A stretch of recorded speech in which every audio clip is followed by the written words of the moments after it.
Hare Krishna Mataji. Hare Krishna Anandini Mataji. Can we proceed the session, Mataji?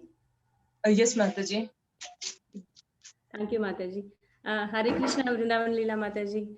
We welcome you for an enlightening and enlivening session of what happens after death. Thank you, Mataji, for joining us. For those Matajis who have joined for this session and who don't know about Her Grace Vrindavan Leela Mataji, let us give a brief introduction about the speaker. Her Grace Vrindavan Leela Mataji.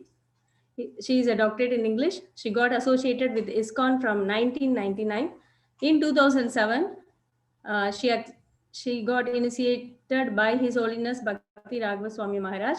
She has worked at senior positions in the corporate world also. She is a member of Sustainable Vaishnava Committee. She is also the editor for Varnashrama Book Trust.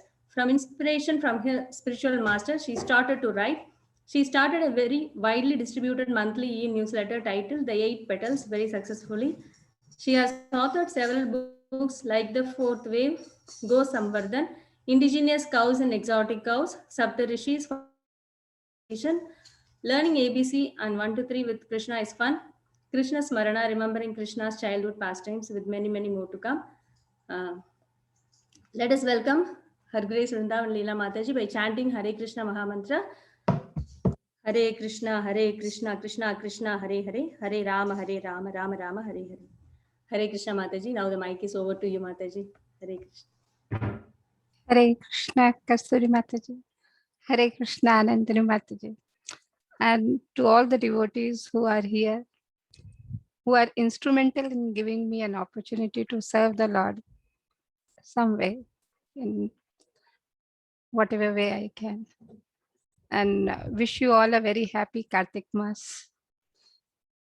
In this particular month, whatever little bit service we are able to do, we are able to render to the Lord, it gets multiple times of benefit, spiritual benefit. So in this month, you are giving me an opportunity to speak. Thank you so much. In our, this is our third session. So in our previous sessions, we have covered a few things. I'll start with my presentation.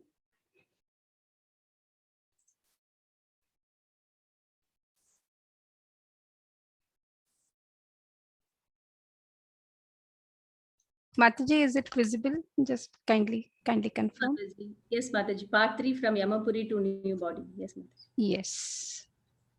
In the previous sessions, we had covered the journey of the soul of first 13 days. And then what happens on the way? For first 13 days, he's not traveling as such. He's there on planet Earth. He's preparing for his journey. And in the rest of the, I'll just change, it's not changing. First 13 days, it's acquiring its Pinda body and preparing for its journey. And the journey towards Yampuri, the destination is Yampuri. And it takes another 348 days from here to Yamapuri. And on the way, the soul has to cross 16 cities, 16 Purams, which we have already discussed, how they are in detail we have discussed. So now the thing is, in the cover slide also, you all must have seen the Atma is made to stand in front of Dharmaraj or Yamaraj in whatever form he chooses to appear in front of the soul based on the deeds of that particular Jiva. So now the soul has already reached Yampuri. After that, what will happen? The journey doesn't come to an end. Still, there are many more things to happen. Before it gets a new body, something else has to happen.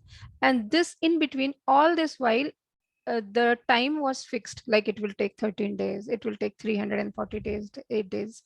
Here, all this while, the timing was fixed, but now on, the timing is not fixed. That is based on many factors, which we will be studying in the coming slides.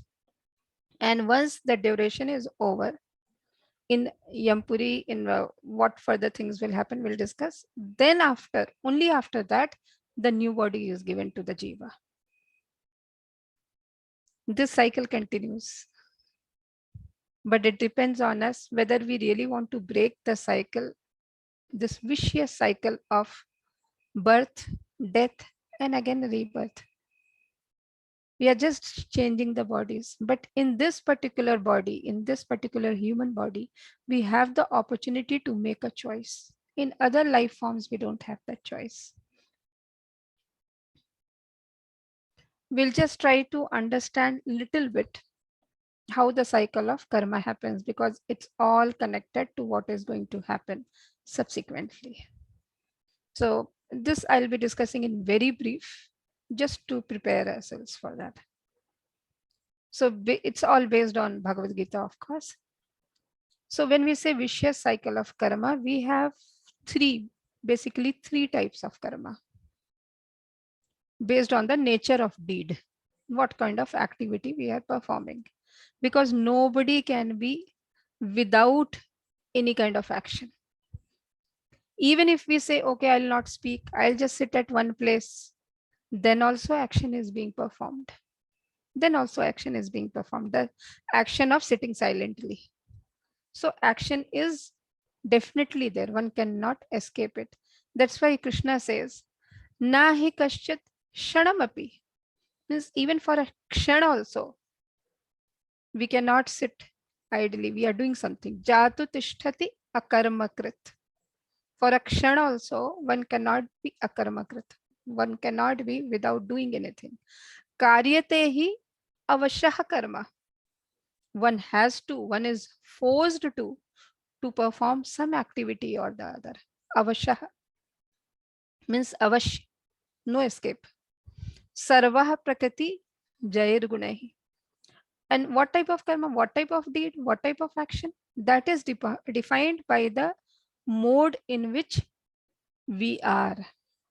Which particular mode is actually affecting us, whether it is in mode of goodness, passion, ignorance, whatever it may be. Based on that, our deeds or actions will be defined, but one has to perform some action or the other. Now, what is that some type of action? One is karma or satkarma, good deed that we perform, which is accordance to the Shastras, instructions or injunctions given in the Shastras. Then it is called satkarma or good deed or simply karma. And opposite of that is vikarma. When we are doing everything which is against what Shastras say. So that is vikarma, bad deeds, papa. And then we come to the plane of akarma, where we don't incur any result. We are doing action, but it is not incurring any result, good or bad, no result. That is akarma. That can be achieved only when one takes to complete surrender to the Lord and one is in Krishna consciousness. Till then, one is trapped in the vicious cycle of birth and death. And then here I have tried to define few very complicated things, but I have made it very simple. I think it should be understandable to everybody. Because Yamaraj's decisions are defined by our actions, by our deeds. I have simplified it, but of course there are many subtle nuances in that. So ignorance results in or creates that seed for whatever sinful acts that we do. So it's putting that seed inside, and then after that we commit. It translates into action. And how does this all happen? So here it has been divided into three categories. Well, first, this is based on the result. The result that has incurred. This division of karma is based on that. So first category is where Falaprapti has already been done. Whatever actions we have done, few of them have already fructified. We have already gone through its result, good, bad, whatever it may be. We have already undergone its result. So that is one category. Then second category is of prarabdha karma. Here, present tense. It is going on, present continuous. Whatever we have done in the past, we are already suffering or enjoying for that. That is our prarabdha. And then we have apararabdha.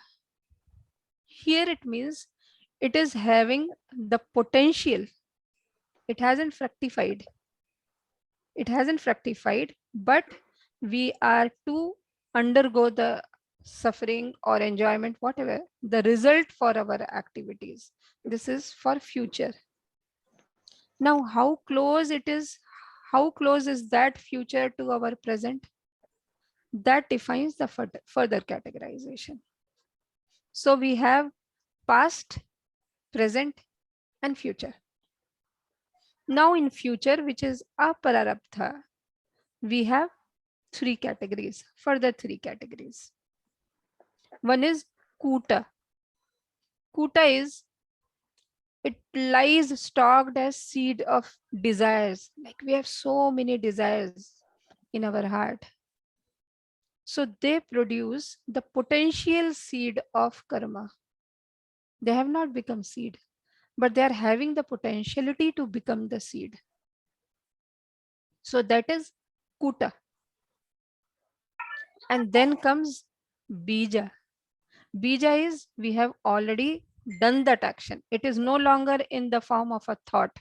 It is no longer in the form of just desire. We have already, suppose I thought or I planned, okay, I will go and steal one particular mango from a garden. It's just a thought.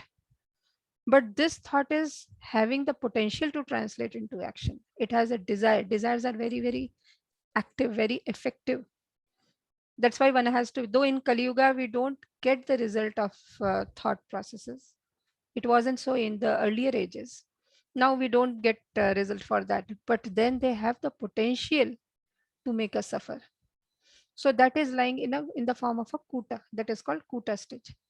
And then when we have already translated it into action, then it turns to bija. And it is lying there, lying for the time to define its fructification. And there are few which are just ready, or phalonamukha it's called. The effect is almost mature, just ready to fructify. It hasn't fructified, just ready to fructify. So even when we say, okay, when we take the shelter of the Lord, we are chanting, so many karmas are getting dissolved, but not the prarabdha completely. How? If that also dissolves, if that is also burnt away, then we will no longer have this body. This body is the result of our old karmas. But we are still retaining a particular body. So that continues. That continues. We will try to study this sometime later, but that's how it goes. Other than that, all the sinful reactions are totally vanquished, totally gone. Of course, if Krishna desires, he can burn the prarabdha also by dissolving our body. But generally, when we take to that, I'm giving a general experience. So all types of sinful reactions are vanquished one after another if a person engages in the devotional service of Lord Vishnu. Whether it is kuta, it is bija, phalonamukha, whatever it may be. They are very dangerous. Very dangerous. Why? Because we don't know from when we are having those desires. We have had so many bodies in the past. So many types of bodies we have had. Countless, because soul is eternal. So from then, we are moving along with that soul. So though that soul is not coming just like that, it is coming along with our desires, along with all our thought processes, along with our consciousness. So with all that, we have so much of stock lying piled up with us. But if one takes to the shelter of holy name or to Lord Hari, Kuta, Bija, Falonmukha, all are gone in one go, which is very, very difficult. So Krishna is merciful to his devotee, and consequently, he immediately nullifies all three stages: the sin, the seed of sin, and the ignorance that leads one to sin. Because if ignorance is not gone, we will have the tendency to commit mistake again in future. Then what is the guarantee? It will be like Hathi Snan. For hours together, the elephant will be there inside the lake taking bath. But when it comes out, again it puts dust on itself. So whatever we may do, if we are not killing the desire to enjoy our senses, then this cycle will go on. But Krishna is very merciful. Anybody who takes his shelter, he not only vanquishes all types of karma, at the same time, he is also killing the desire to enjoy independently of him. He is removing the ignorance which is prevailing inside every jiva.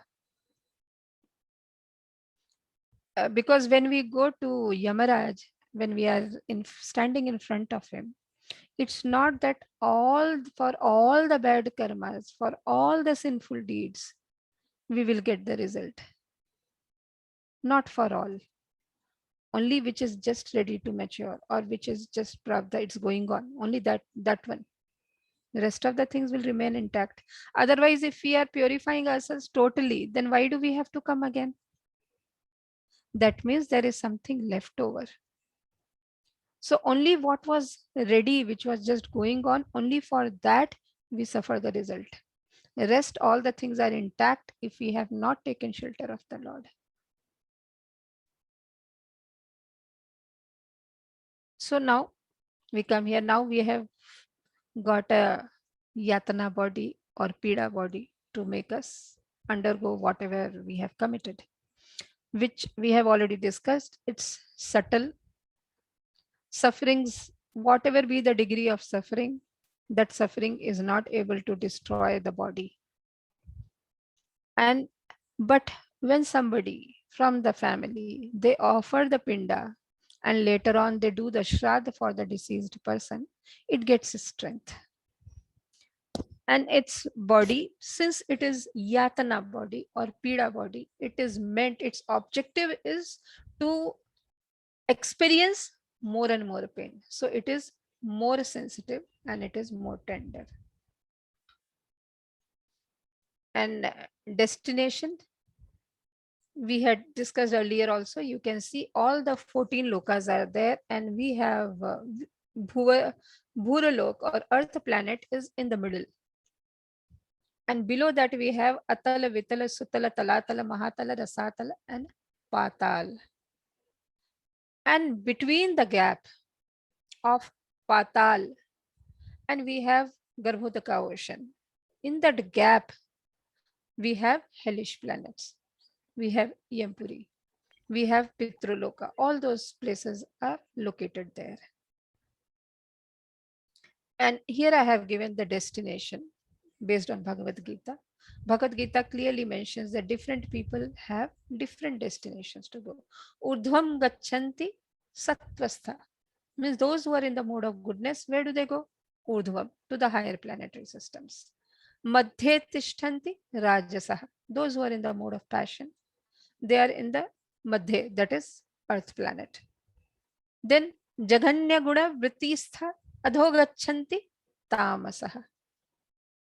So those who are in the mode of ignorance, they go down to these other lower planetary systems.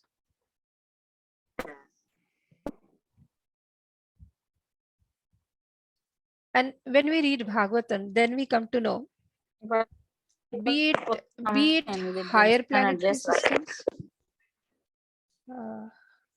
Yeah, thanks.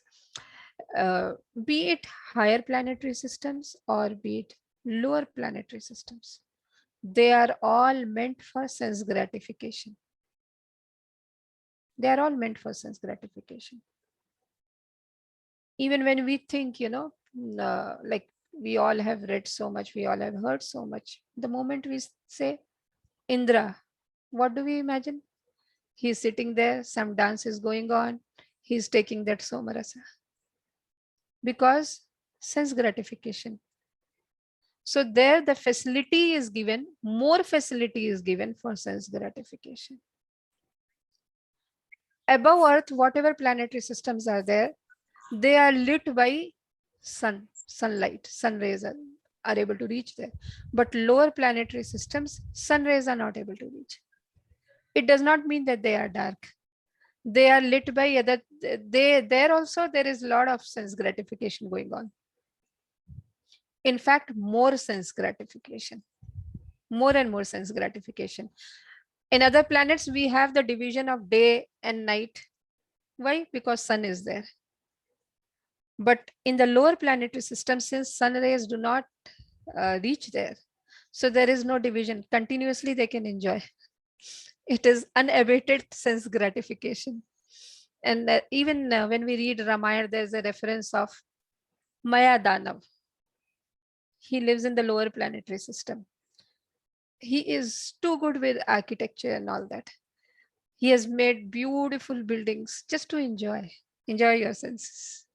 So there is more and more. And since there is more sense gratification in the lower planetary system, it is more difficult for them to come out of that, to come out of the desire to enjoy. They don't have disease and old age. There is no disease, there is no old age. They have birth and death. But disease and old age is not there. They're free from that. Because if they get old, they'll not be enjoy so much. So it's not there. When one is diseased, then also when sense gratification comes to a little pause. So that is not there. So they are actually not such good destinations, basically. Earth is very nice. That's why it's called a Karma Bhumi. Here we can break the vicious cycle.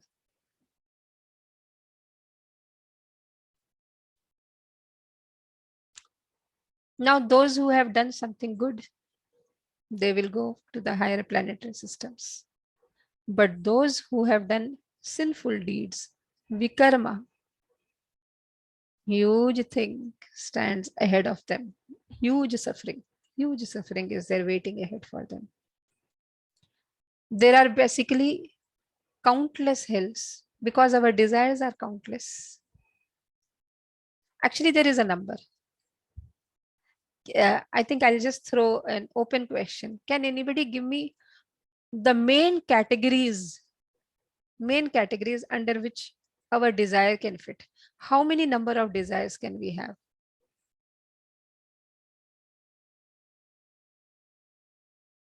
Anybody would like to try that?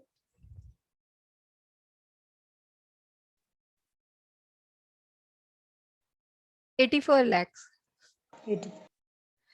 Why?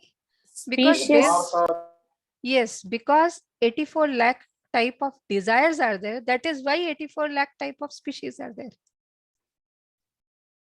Whatever body we get, it is based on our desire, on our consciousness. So there are main categories. Of course, there are countless subcategories, but main categories of our desire and consciousness is basically 84 lakh. So based on those kind of things, there are different combinations and permutations. So we have different types of hell also for them. But our Bhagavatam and Garuda Puran give us few main one. I'll just read out a few names and then we'll go a little further. Yamdutas, they don't forgive and all. They clearly say forgiveness of fault is done by only Lord Hari. He is the Ishwar. If he chooses, he can forgive you. We are there only to punish. So if anybody wants to escape that, one has to take the shelter of Lord Hari only, of Krishna. There's no other way. Here I'll just read out the name. Tamishra, Lohashanku, Mahaniraya, Raurava, Kudmala, Kala Sutraka, Putimirtika, Andha Tamishra, Kaka, Maharaurava, Salamali, Savisha, Lohitada, Sanghata, Tapan, Sampratapan, Kumbhipaka, Avichi, Mahapathin, Sanjeevana, Ulu, Asipatravan, Sukaramukha, Andhakupa, Krimi Bhojan, Sandamsha, Tapta Surmi, Shuchimukha. Just few main ones I have named. I don't want to sensationalize everybody, so I have not gone into graphic description of that, but few things we must know, because many times out of ignorance also we tend to commit certain things which we should not. For example, first time when I read Garu Puran, I came to know there is a hell for a person who has got something nice, tasty, delicious, but he chooses to hide and eat.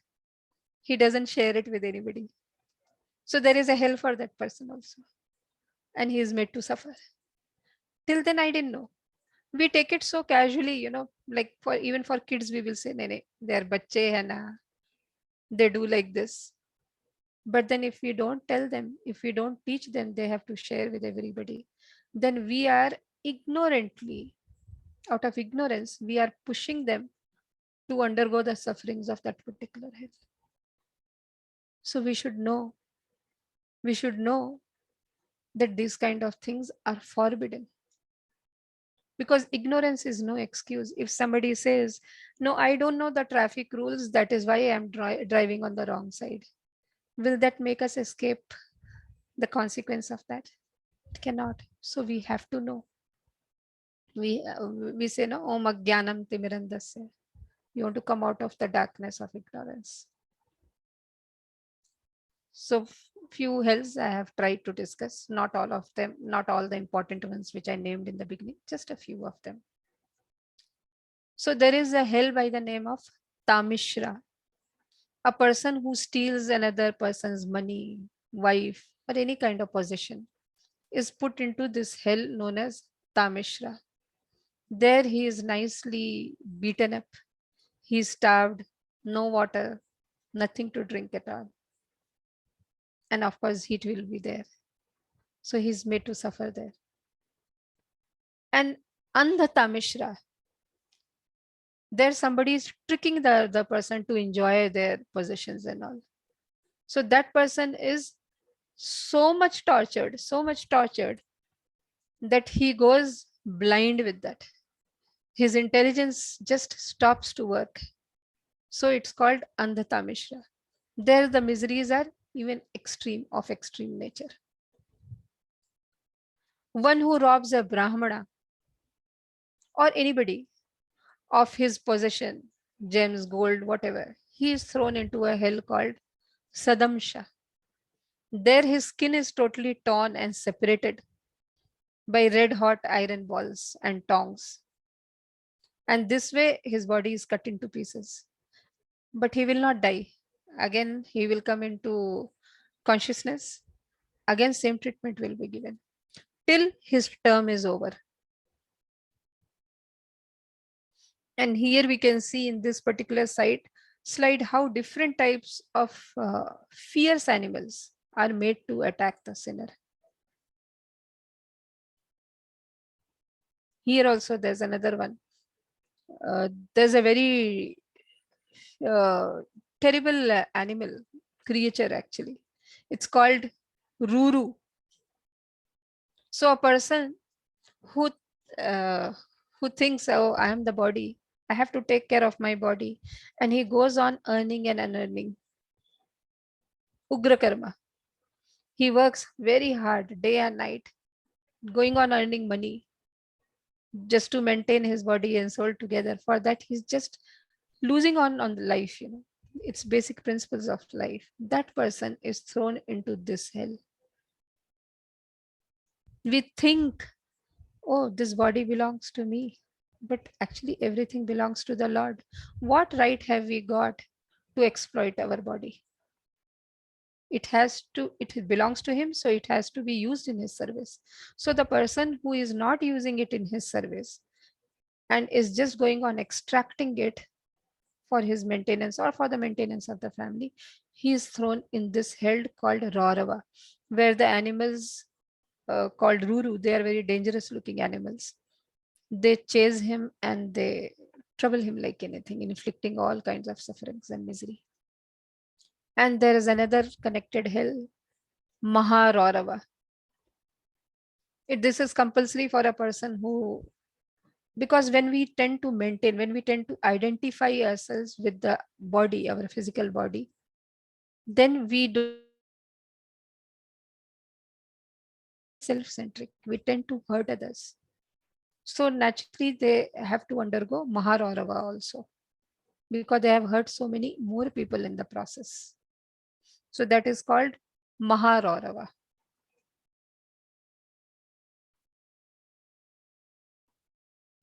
Then we come to Kumbhipaka.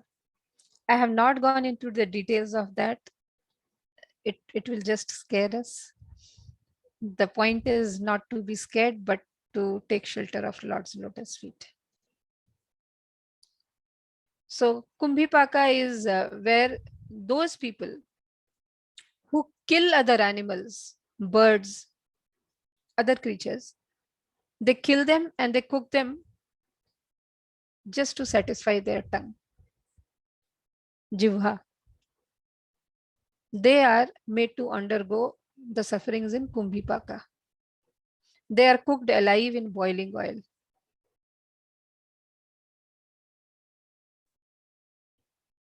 Then we have Kala Sutra.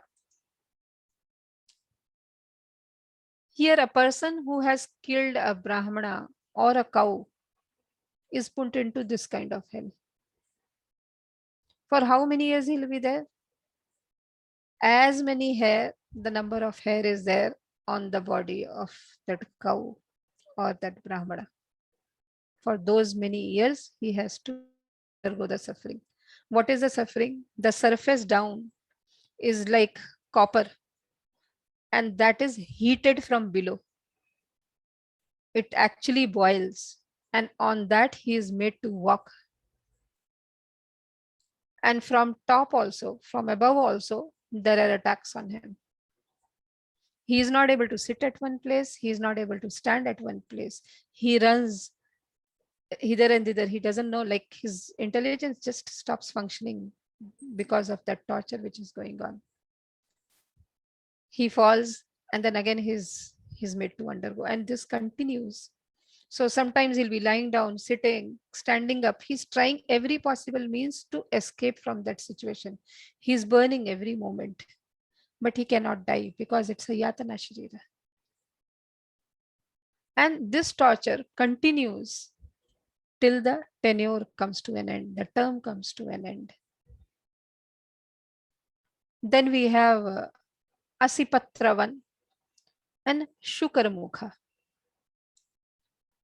Asipatravan, when a person deviates from the path of Vedas, he gives his own interpretation and whimsically tries to live his life. He is made or subjected to the sufferings in Asipatravana. He is beaten thoroughly, whipped very nicely.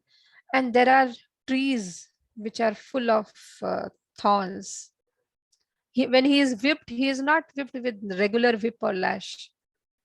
That is like a sword. It is made up of a very long leaf, which is like a sword. So using that, those sharpened swords, they hit him. So many times when he sees a tree, he just tries to climb them. But that tree is full of very terrible pointed nail or sword like thorns. He's made to climb there also. So that's a suffering which is inflicted in Asipatravana. And a person who is serving at the position of a leader, it can be as a king or it can be at a lower level also, because leadership can be in different hierarchy.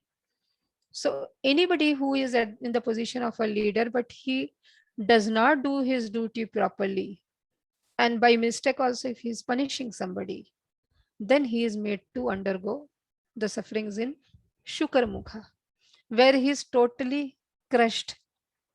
How we crush the sugarcane to take out the juice, same way he is crushed, maybe trampled by elephant or whatever. Then we have Andhakupa, Krimi Bhojana. A person or a human being who is endowed with knowledge certainly commits sin if he kills or torments insignificant creatures. We think they are very insignificant, but the soul is there in all. So we have to be very, very careful. So for them, there is a hell called Andhakupa. There, the person, the soul is just thrown inside a well, a dark well, which is replete by all the kinds of living entities whom we had tortured earlier in our lifetime. It can be in the form of a bird, beast, reptiles, mosquitoes, lice, worms, flies, anything, whomever we have tormented consciously. They are there with vengeance on us. So they attack us from all possible sides. He is not able to do anything. There's no rest, though it's like very, very far in the dream. He can't even stand for a moment. The torture is so much. And then, oh, sorry, I didn't go to Krimi Bhojan. A person who does not divide food among guests, old men, and children, but simply eats it himself, he has to suffer Krimi Bhojan. All kind of abominable things are served to him. Krimi is worm. It may be worm, it can be stool, there can be very abominable things. He is forced to eat that. He eats them, and later on, he is also being eaten by those worms. It goes on till the term is over. There's a hell for even for those who eat putrid food, like the food which is spoiled. There's a hell for that also. Actually, so many things are there. Then we have hell called Tapta Surmi, a man or a woman who indulges in illicit relationships. He is punished there. He or she is punished there.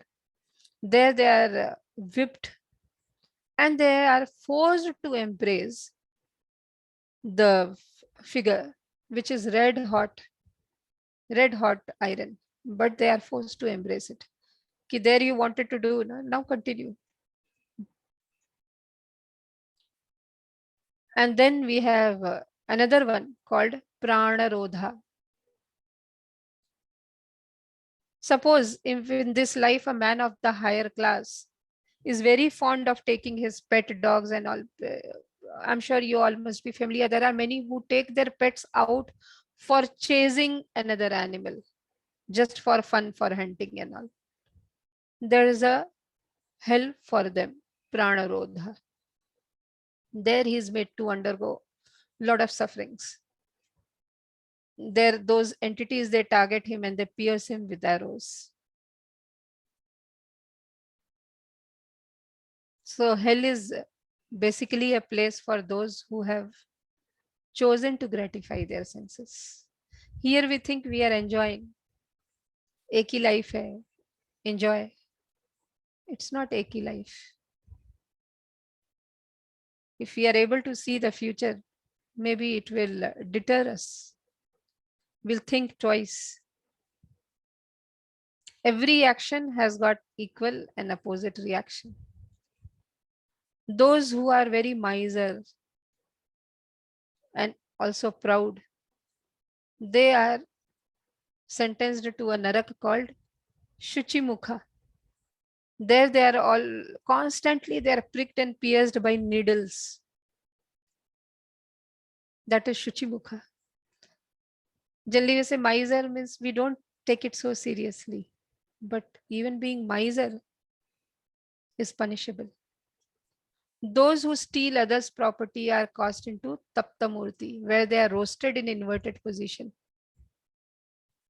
Those who indulge in unnatural intercourse with animals, humans, unmatching people, or forced sexual contacts, they are thrown in Vajra Kandaka Narak. Here also there's a slight difference from the previous one. Here also they are made to embrace the iron images, hot iron images, but that is hot. It's hot iron. At the same time, it has pointed needles coming out of that shape. So sharp diamond needles are there and they pierce the body of the person who is made to embrace it. Then we have Visasanam Naraka. It is for those people who are rich and they were looking down upon people who are poor. So there's a narak for them where they are made to undergo severe flogging, severe lashing. Then people, those who offer poisoned food or indulge in mass slaughter, ruining the country, or involved in massacre, they are sentenced to Saramayasanam. Their thousands of dogs are made to attack them and they tear their flesh into pieces. They tear it, again they get joined. Again they are torn. Join, torn, join, torn. It goes on. Then there's a hell called Salamali. It is for those sinners who indulge themselves in adultery or illicit relationships. There are quite a few which are like kind of similar with slight variation, because Yamaraj is very, very good in keeping record what thought was going on behind when that action was being performed. So based on those subtle nuances and differences also, there are different narakas. So here we have hot solid figures of red hot mace or club, and they are just shoved inside his private parts. Then a man who earns his livelihood by bearing false witness or false swearing is put into the hell called Avici, where he is thrown from a very great height. And by the time he reaches or touches the ground, he is turned to dust. Again, he is restored to life, and this punishment continues. And still we have not covered all the hells. There are many more. And the suffering there is beyond our imagination. We can't even imagine what all suffering is inflicted there.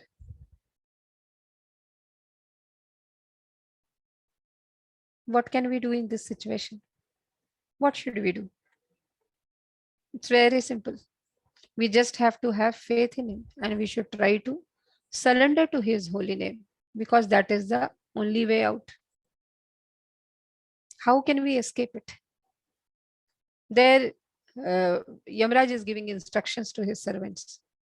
Whom not to bring to hell. Who are those people whom Yamdutas should not bring to hell?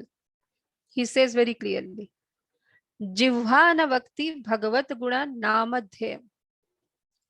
A person whose tongue has never uttered the name of the Supreme Person Krishna, whose tongue has never glorified Krishna, that person has to be brought to hell. But those who have glorified, they should not be brought.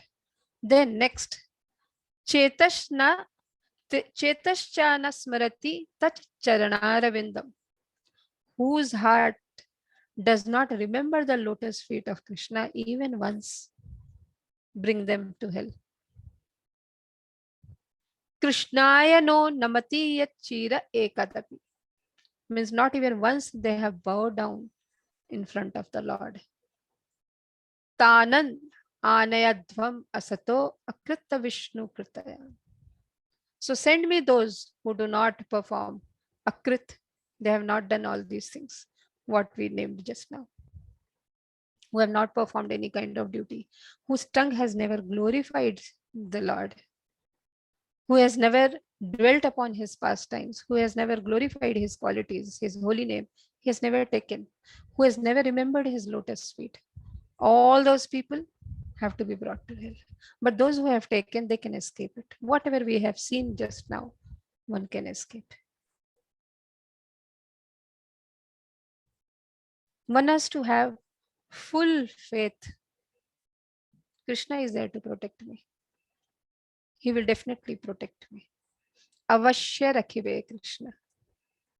And here I have just, it's in very brief, but there's a beautiful incident of, maybe you all are already aware, but there's no harm in remembering it once again. This is the incident of a disciple of Bhakti Siddhanta Saraswati. So he was from Assam, he was from Guwahati.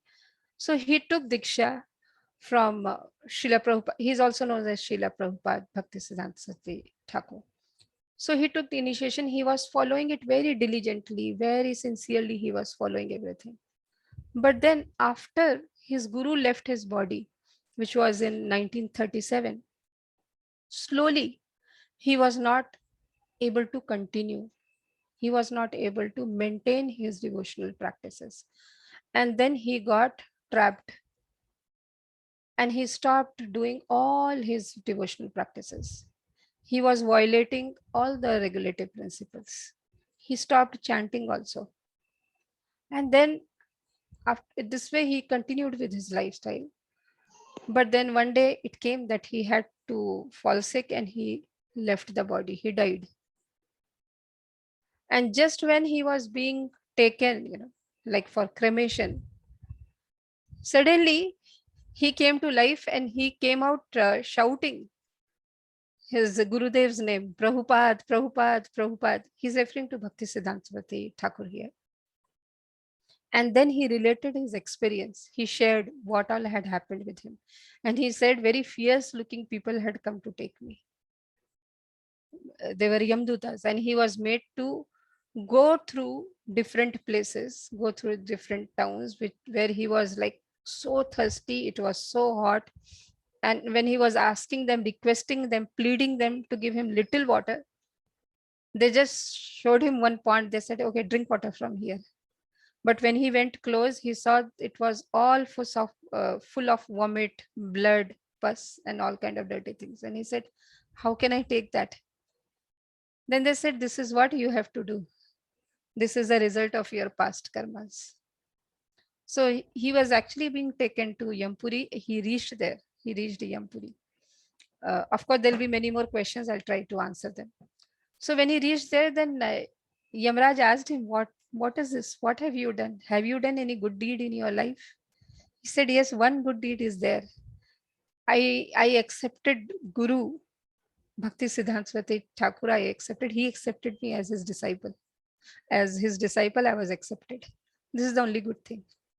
And the moment he said that, like in a very short time, in fact, immediately after that, his guru appeared in front of him. He stood there and he shouted at him, what have you done? He scolded him, but at the same time, Yamraj left him because his guru pleaded on his behalf. Leave him, give him another opportunity.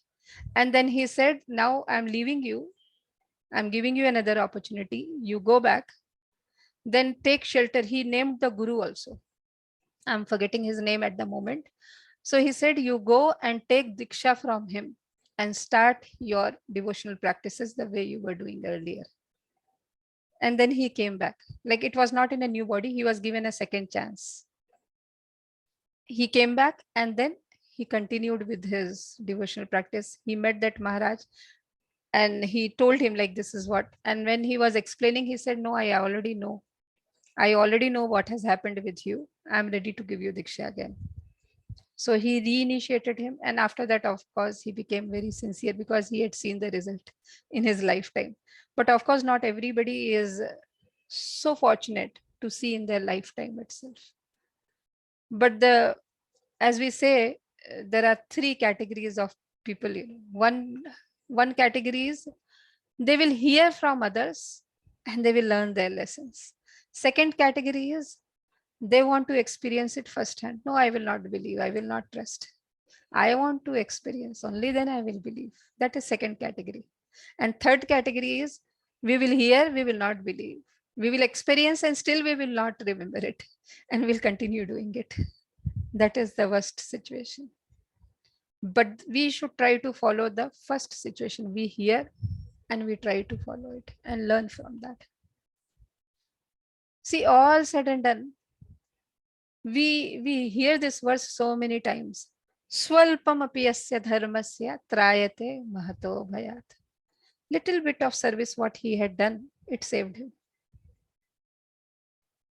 So whatever we are doing, whatever little bit of service we are doing, we should try to do it sincerely.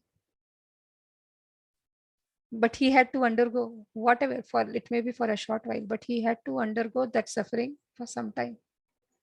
Why to undergo all that suffering when there is a way out? So we learn the lessons that hell is there for real. It's not anything imaginary. But little endeavor in bhakti, it does not go waste. Swalpam api asya dharmasya trayate mahato bhayat. Taking shelter of bona fide guru is very, very important. That guru has to be connected to the parampara. There are many qualifications which are mentioned in Bhagavad Gita and other literature. So one should take shelter of a bona fide guru. And Krishna directly interferes with his devotees' fate. He was supposed to undergo a lot of sufferings, but then his guru intervened. He came. Let him go. I will scold him. But you leave him. You spare him. Let him be given another chance. And see, this journey, which generally takes 348 days, for him it was over in just some time. That when he was being taken for cremation, then only he came to life. So one can reduce it or increase it based on his mercy. So we should not waste this human form of life. There is direct intervention of Krishna when somebody takes to his path, to his devotional practice. And the moment we talk of second chance, we are always reminded of Ajamila. So I just put this picture here. Harer Nama, Harer Nama, Harer Nama eva kevalam. That's the only way. There's no other way. Whatever our sins may be unlimited, they are unlimited actually, because we are moving with this soul from past so many lifetimes. So our sins are beyond imagination.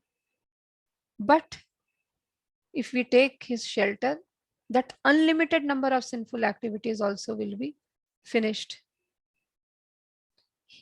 In that lifetime also, he had done so many sins. But then what did Vishnu Duta say to Yamaduta? They said, don't touch him. Don't even touch him. He is not fit for going to Yamaloka, but he is fit for going to Vishnu Loka. There's a beautiful conversation between the two. So one should always try. Together we can. Alone, if we try to do, it's very difficult. But together, if we are in satsanga, it gets a lot easier to do it, to follow it.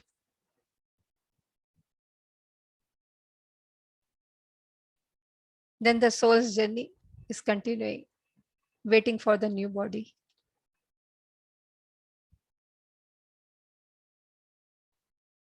Now getting the new body. Prabhupada is giving the principle behind. This is from his lecture on Srimad Bhagavatam. I'm just reading out the last 3 lines. A similar punishment is given after death, and when the living being or the living entity becomes accustomed to such habit, like they are made to undergo so many hells, they are made to suffer. So when they become habituated to suffer that way, then they are given a suitable body. Their sufferings will continue further. First they are given experience, then they are given the job. So it's like that. Then he is put into the womb of a certain type of animal or man, where that suffering will continue. For example, a person who loves to eat meat of or flesh of other animals, the next body that awaits him is of a tiger. He will undergo the suffering in hell. He will suffer for that, and then he will get a suitable body.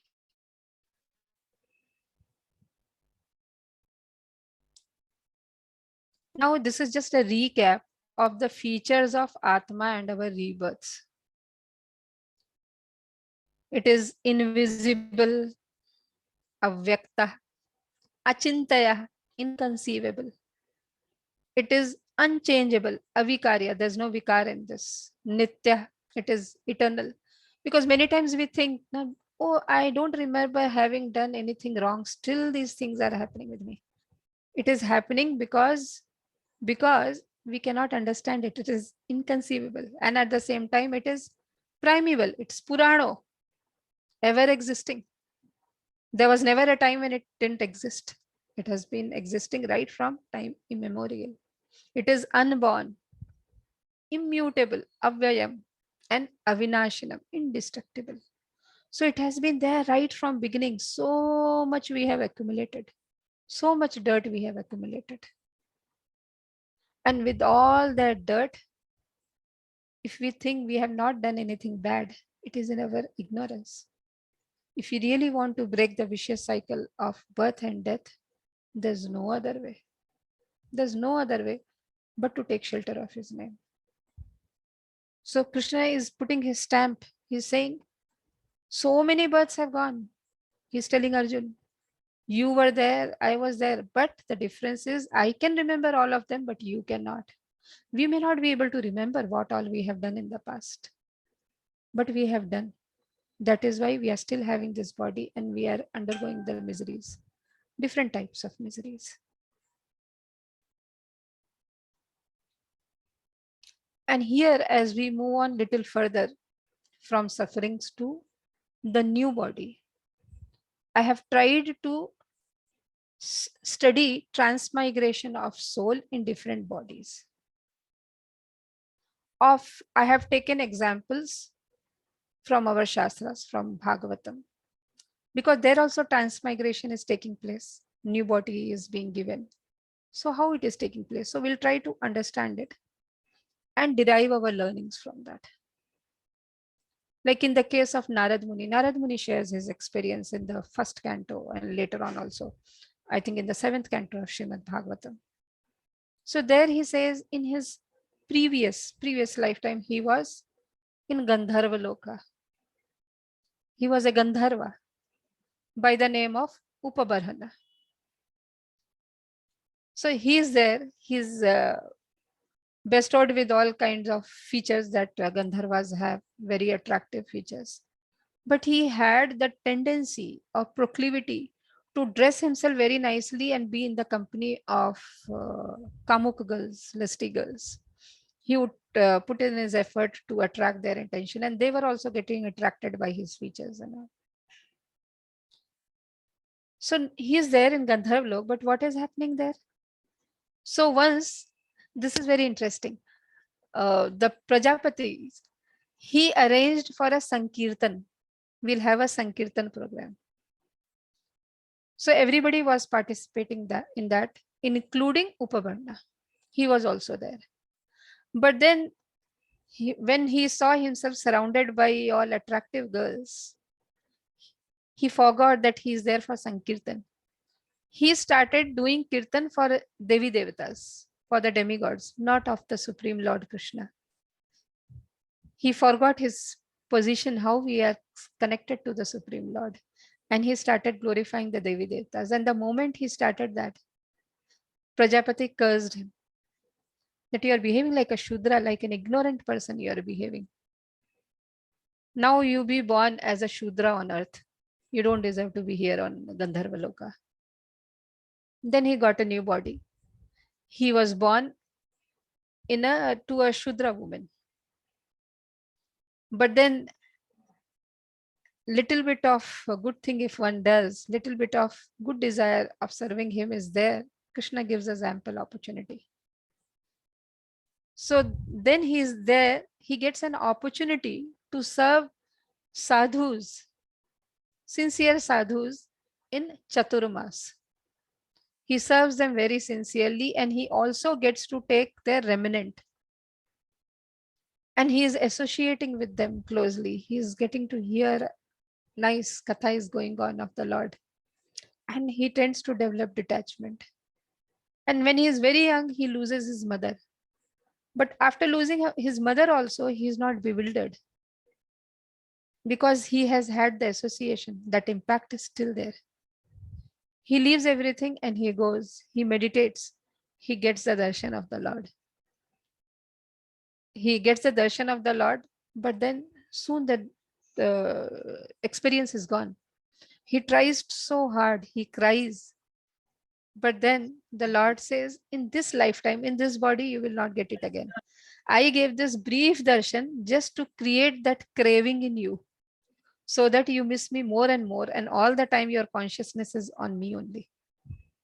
So now you will not get, next time you are successful. Then after that, of course, he is there.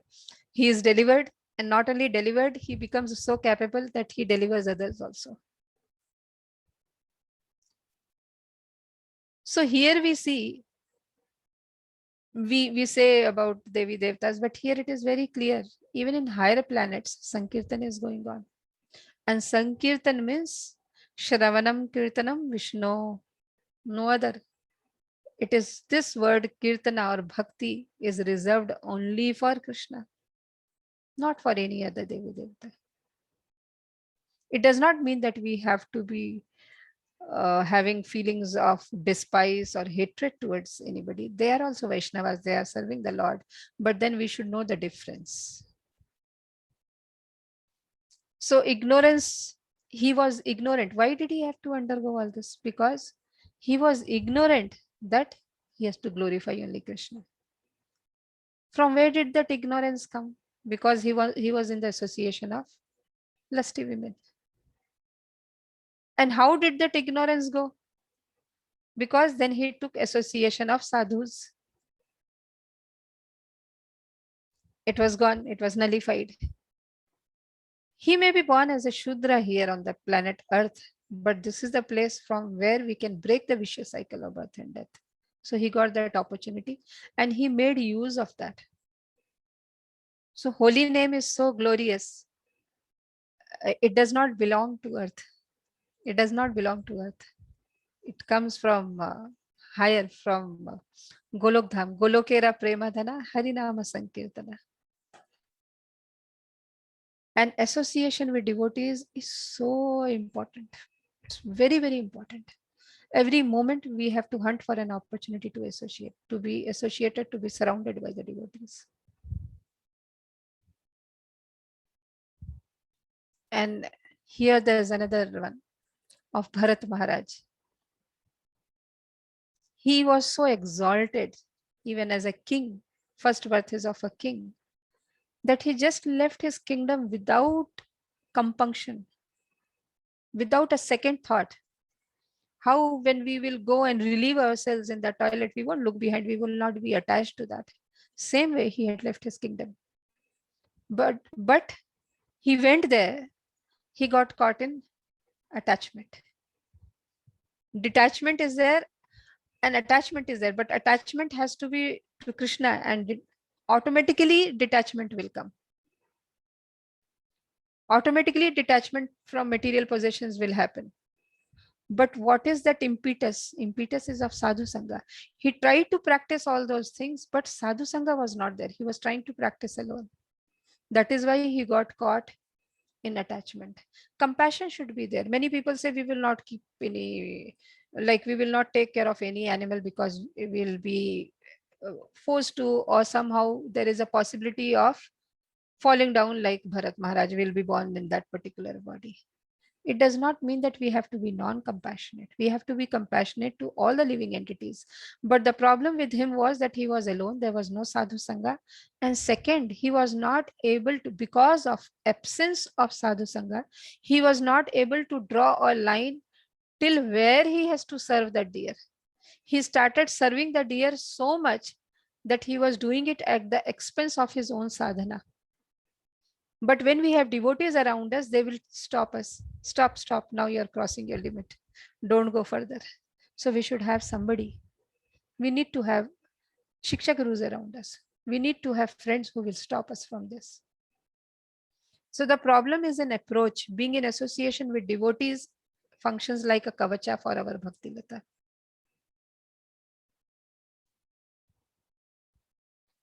And that was from Bhagavatam. And here I have taken a case which is still present. You all must be familiar. This devotee is still there. Her name is Ratnavali. Now she is in the body of a woman by the name of Ratnavali Devidasi. She took Diksha from His Holiness Bhakti Charu Maharaj. Earlier, she was in the body of a man, of a brahmachari. And there, that time, his name, her name, that time the name was Raghav Das. And as Raghav Das, she was born on 14 May 1954. So as Raghav Das, she took Diksha from Srila Prabhupada. And soon after that, next day, Raghav Das was traveling in the car and met with an accident.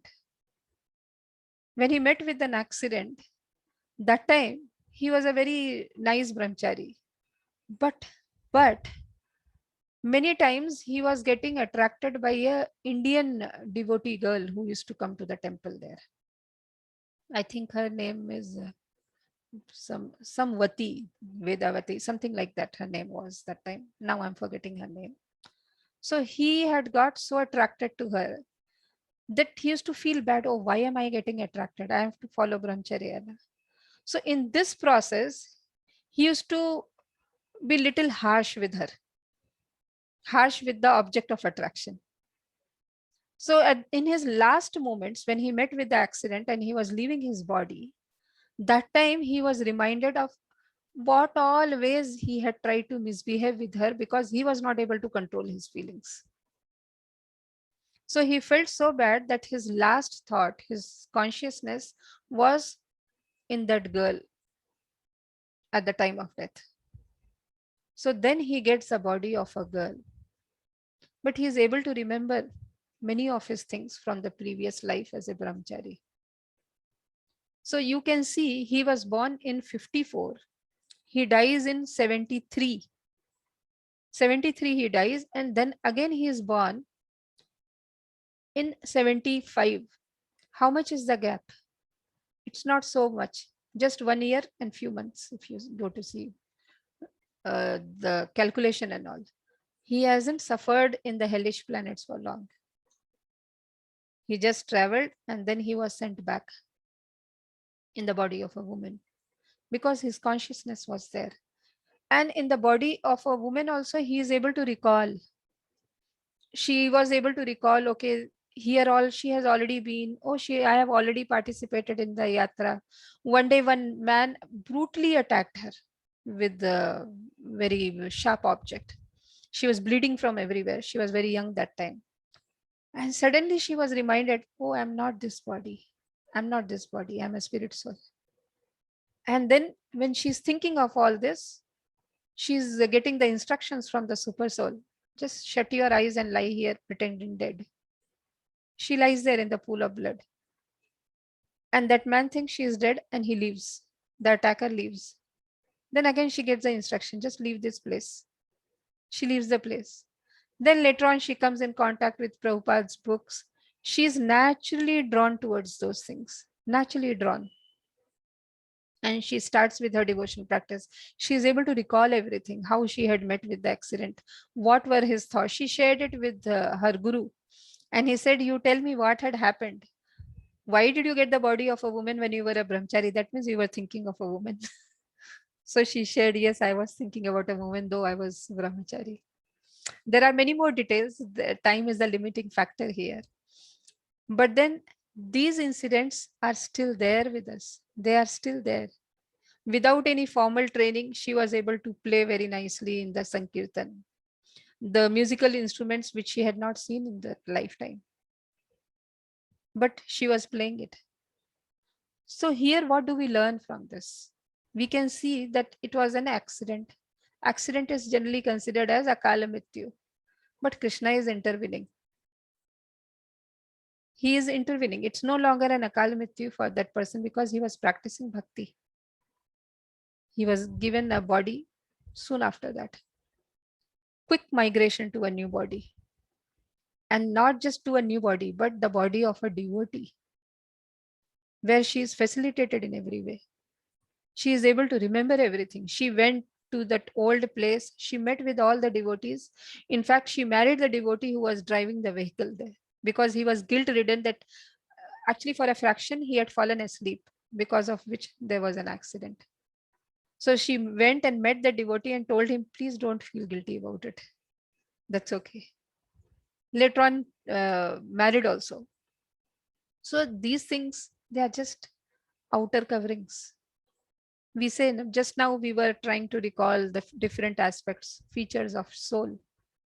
It gets proved. It gets proven how Krishna actually interferes the moment it comes to a devotee. We may have done very less, but it doesn't go waste. He will give us the opportunity. But sooner we finish this or break this vicious cycle, the better it is. And then we talk about consciousness at the last moment. What are the thoughts? Where are we harping upon? How it defines our body, we can see here in this. Even in Bharat Maharaj, everywhere we can see this. This is another instance. So, antakale cha mameva smran muktva kalevaram. Yah prayati samat bhavam yati nashti atra samshayaha. There's no doubt about it. But simply by chanting one holy name of Hari, a sinful man can counteract the reactions to more sins than he is able to commit. So much is the power. And there are 6 entities who can free us from this, who can deliver us, who can help us from breaking this vicious cycle. One is Mother Cow, Gangaji, Tulsi ji, Guru or a Brahmana, Bhagavad Gita, Lord Hari himself and his name. You can see one we can see he is there, his name is there. Rest, all the things are somehow or the other connected to him. Unless they are connected to him, we cannot be delivered. Cow is very dear to Krishna. So cow helps us. She keeps us in the right track. She helps us in watering our Bhakti Lata. Mother Ganga. The moment we go near Gangaji, we are reminded of Mahaprabhu, how he used to have his krida there. Then Tulsi ji, all of them. Guru is anyways a direct representative of the Lord. And Bhagavad Gita, which has come directly from his lips. We have seen so many sufferings, but our heart should not be filled with fear. Anybody who takes the shelter of the lotus feet of Nanda Nandana, Nandan of Nanda Maharaj, he is Abhay Charana Vindare. So here I have quoted again, like, bring me only those sinful persons who have not used their tongue even once for glorifying the Lord.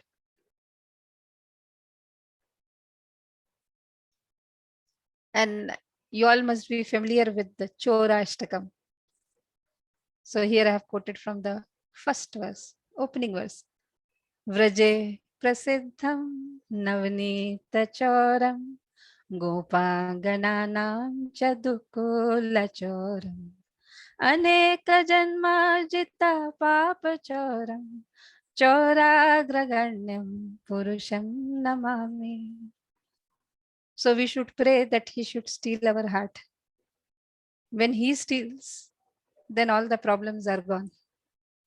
We should make our effort for that, our sincere effort in that direction. And for making it suitable for his theft, it has to be cleansed. So cleansed with the help of his name, his holy name.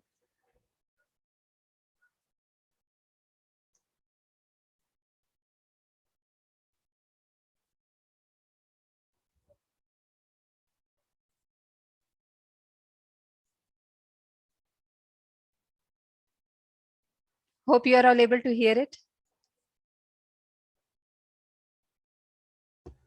Yes, Mataji.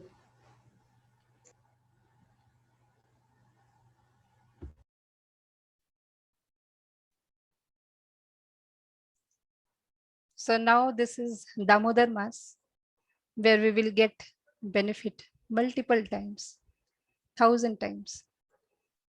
It's good that we are all sitting here for the class and we are able to use our tongue for his glorification, use our ears to hear his glorification. Somehow we are doing some little bit of devotional service.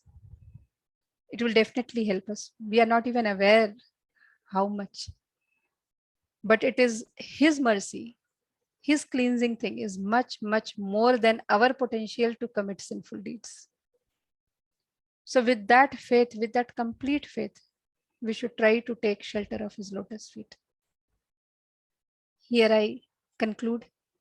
I hope it's helpful, and I welcome questions.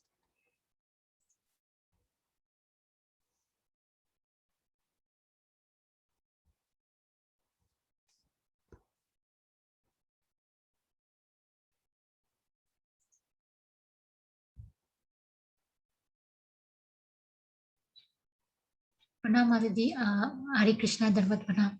It was enlightenment. It was enlightened Mataji after hearing your lecture.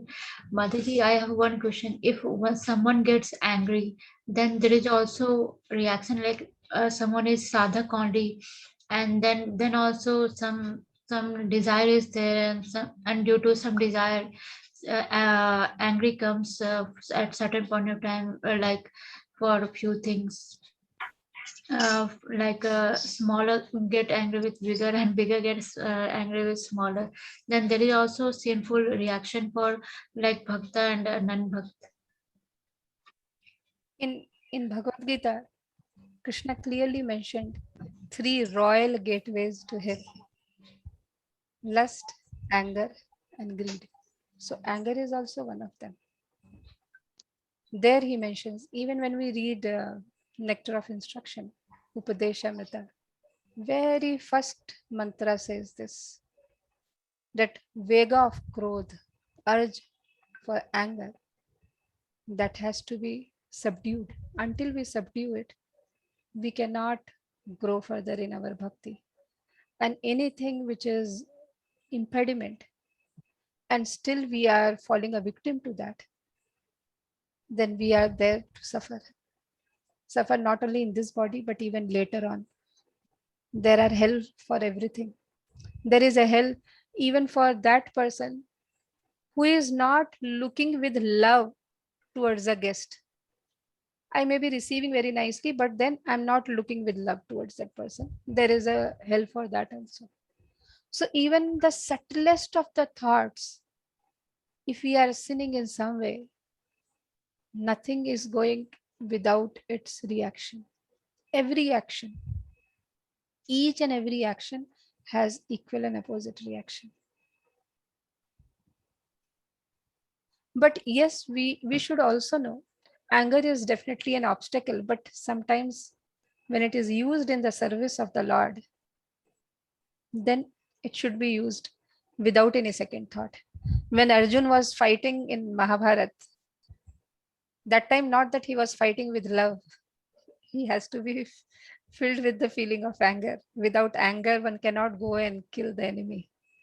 But he was using that anger in the service of Krishna. Krishna wanted it. His desire was there that he should fight. So he was fighting. When Hanumanji went in Ramayana, when Hanumanji went and burnt Lanka, he was not laughing and then burning. No, he had anger in his heart. How dare Ravana has abducted the Sita Devi? So he had that anger in his heart. Until we have that, it will not give us the desire to serve the Lord also with the same depth. But we have to know where to draw the line. Am I really utilizing it in the service of the Lord? That we should be able to fathom and discriminate.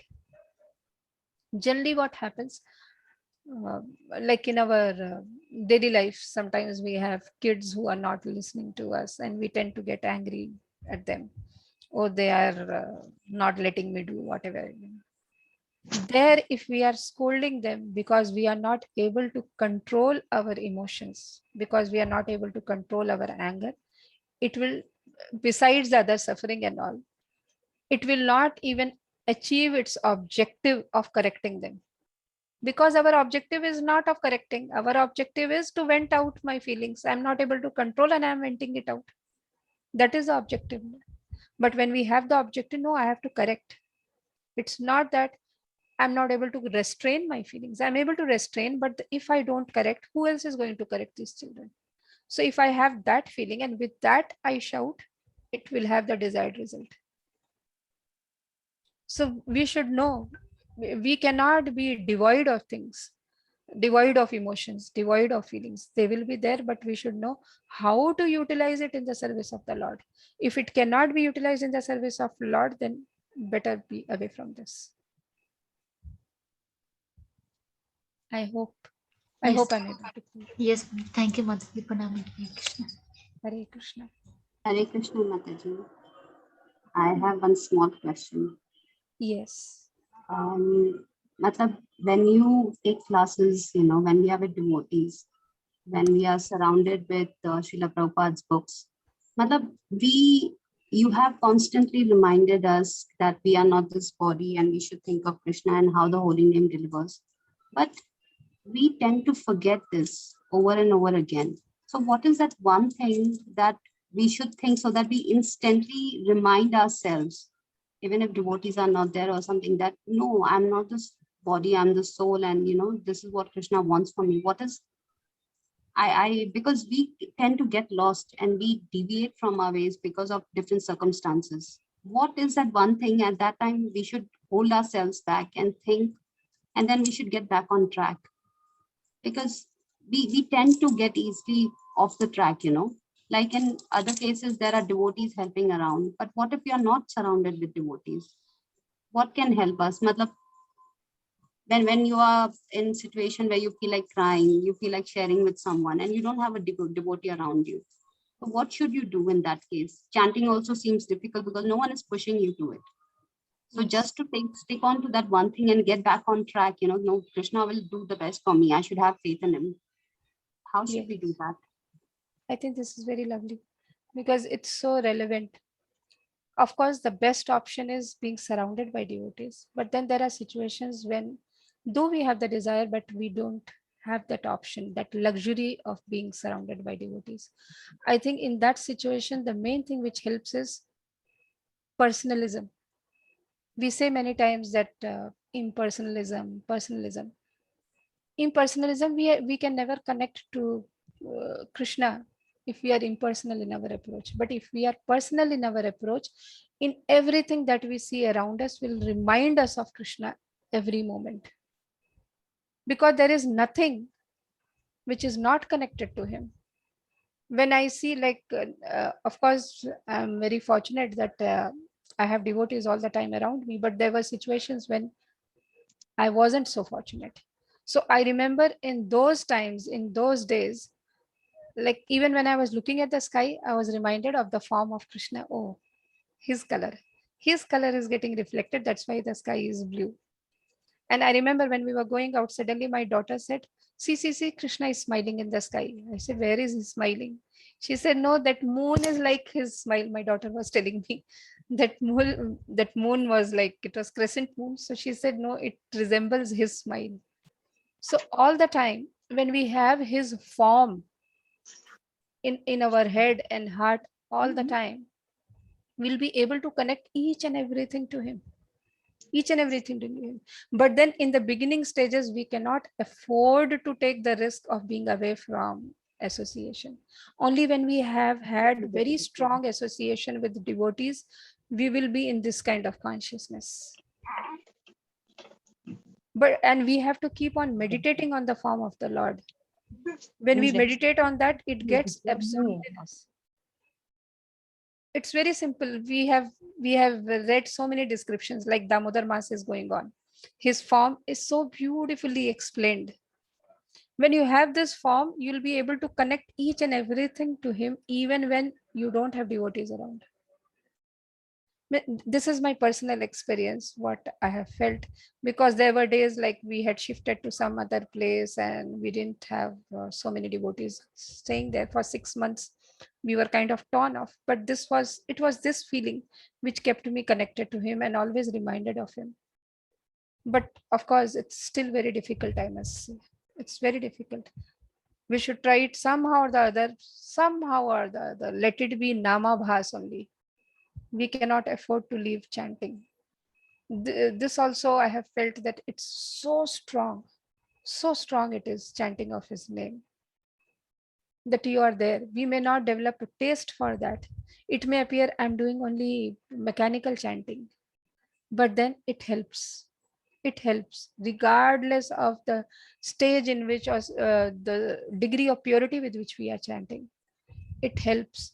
Just decide in your mind, I will chant come what may, whether I'm with devotees, whether I'm without devotees, whether I'm able to fix my consciousness on his form or not, whatever it may be, I will not give up chanting under any circumstance. This one thing will definitely help you. That is why Mahaprabhu is also saying that this is the only way out. There's no other way. And if we continue to hold on sincerely to it, the holy name will ensure that one day we get association. Holy name will ensure, because his mercy, he himself is, they're non-different from his name. There is no doubt about that. Actually, many times when I interact with devotees from close quarters, I share with them that Krishna's mercy, there have been so many experiences that I can write another Bhagavatam. He has been so merciful.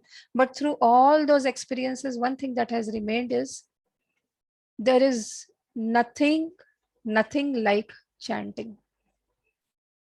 We may feel that, oh, I'm not doing quality chanting. It's only for the sake of quantity. It's only for the sake of number, whatever it may be. Hold on to it. Just hold on to it and pray to him. Krishna, I'm missing the association of devotees. He will ensure that you are one day surrounded by devotees. Because sadhu sang is sadhu sang. When we are there with devotees, then we are very safe. They function like our kavacha. Krishna gives us guru. This is the mystical equation. Krishna gives us guru and guru gives us Krishna. In the beginning days, when we are praying, Krishna, according to our sincerity, directly in proportion to that, he rewards. And he gives us a proper guru that will come along with association. And then slowly, as we are there practicing, then down the line, through that, we will reach Krishna. So don't leave his holy name chanting. Please hold on to it. Try to meditate on his form. I'm sure one day you'll be surrounded by devotees. Without devotees, it will not happen.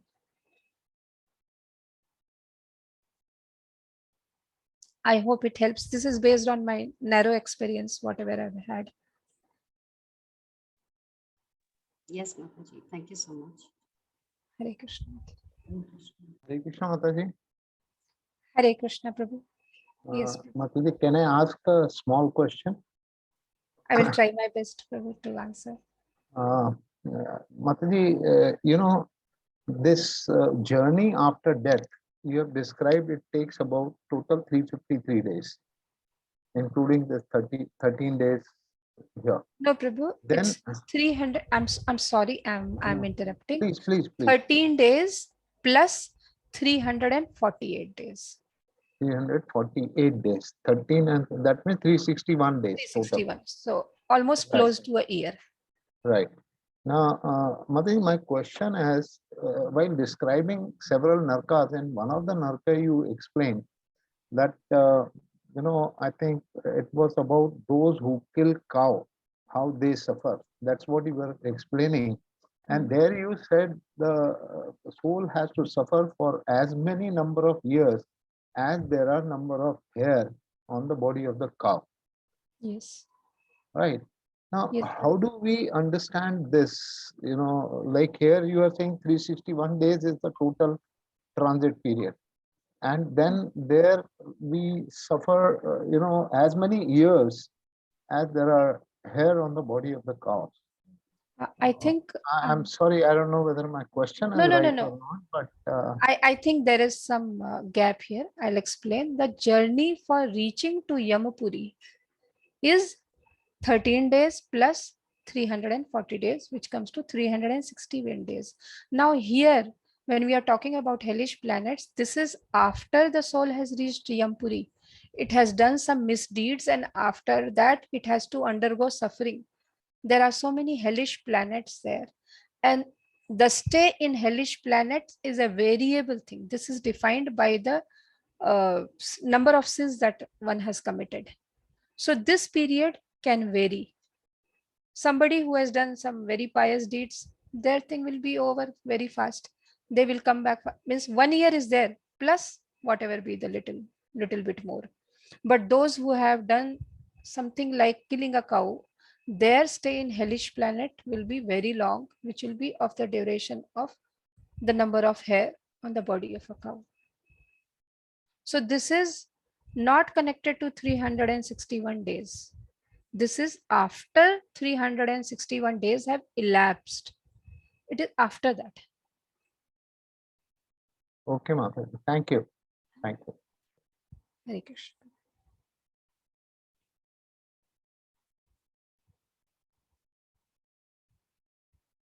I think I can see some question in the chat box. Swangi Mataji is asking, we called earth Devi Lok, or any upper lokas are also called Devi Lok. Devi Lok, as the name indicates, it's presided by Devi, Durga Devi. And Durga Devi takes care of all the 14 planetary systems, including Earth. All the Urdhva lokas, all the 6 lokas above Earth, and all the 7 lokas below Earth. Altogether, they constitute 14 lokas. All those 14 planetary systems are a part of Devi Lok, not just Earth. I hope I'm able to clear.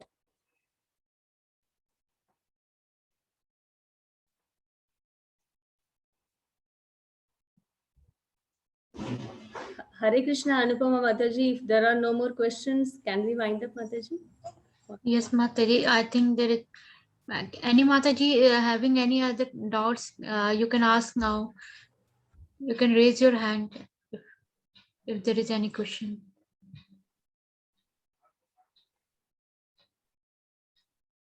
And Yeah. one question, who become Yamaduta? Yes. Hare Krishna Mataji Yeah. Pranam. There is one question, Mataji, in chat box. Yes. And question is, Hare Krishna Mataji, who become Yamaduta? Yes. There are special people who don't, the people who do not perform the last rites of their family people.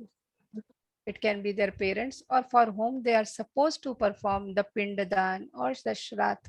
Those who don't perform, they are also destined to become Yamadutas. And also those who are suffering in hell, they are undergoing the suffering, but down their progenies, they are not giving them Pindadan. So they are also said, "Theek hai, now you become Yamduta." So these two types of people take up the role of Yamaduta. It is not a very pleasant role. It's like working in a slaughterhouse. But then this is how it is. So somebody thinks, okay, I may not be performing the Pindadan for myself. I will go and perform in Gaya. But if we have not performed for our forefathers, then also we tend to suffer.